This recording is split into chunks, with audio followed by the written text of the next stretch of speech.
Joining us right now for more on this is former federal prosecutor Danya Perry. It's good to see you, Danya. So let's start with the calendar. I know that you said that you think an indictment is going to be coming next week, this third criminal indictment. But when you look then, if you move forward from that, how do you think the calendar then lines up and the complications that come with it? You've got multiple indictments, the possibility of more charges coming in Fulton County, Georgia, and adding in the very real thing of the political calendar at the very same time. How do you handle that as prosecutor? Yeah, this is a complicated one. Courts and prosecutors and defense lawyers are used to conflicting schedules, of course. And defendants can be very busy, they can be very wealthy, they, can have other trials.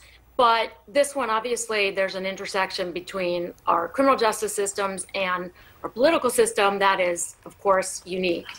And so the prosecutors have been pushing for quick trials. We've seen that in the Mar-a-Lago case where they're requesting a trial later this year. But of course, there are already some cases that are already on the docket.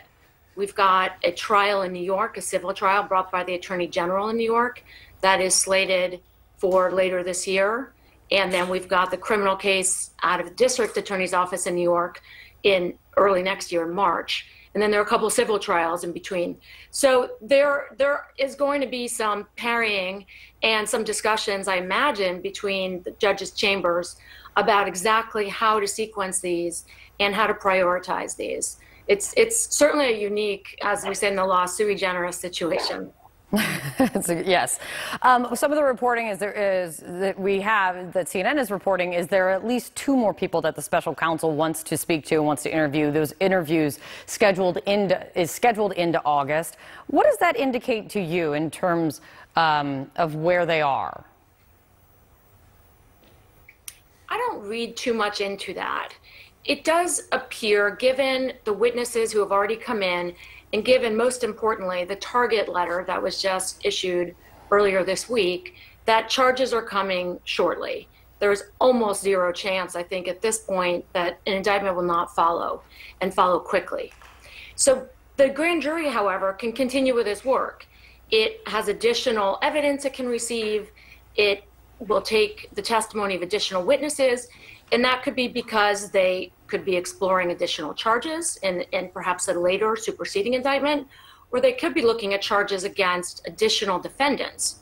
That would kind of make sense because I'm imagining that Special Counsel Jack Smith will want to get the indictment against Mr. Trump issued as quickly as possible for the reasons we said, try and slot in on the very complicated trial schedule docket.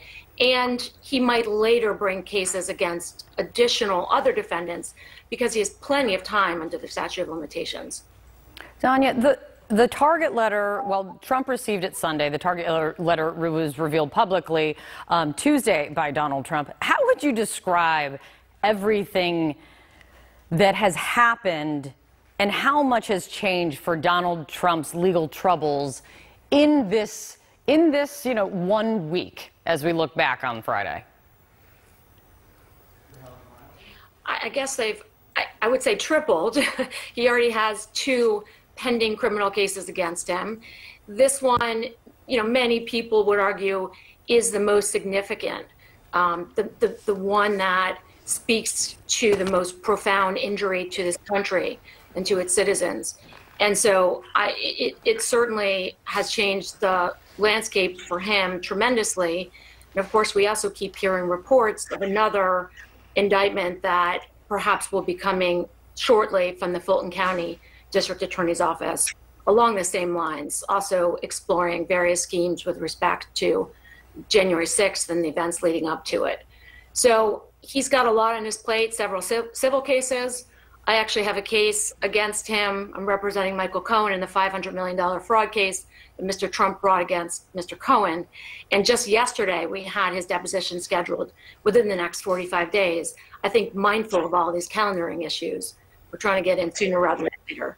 So he's going to have a busy summer, fall, winter, and on. Danya Perry, thank you so much. Rahel?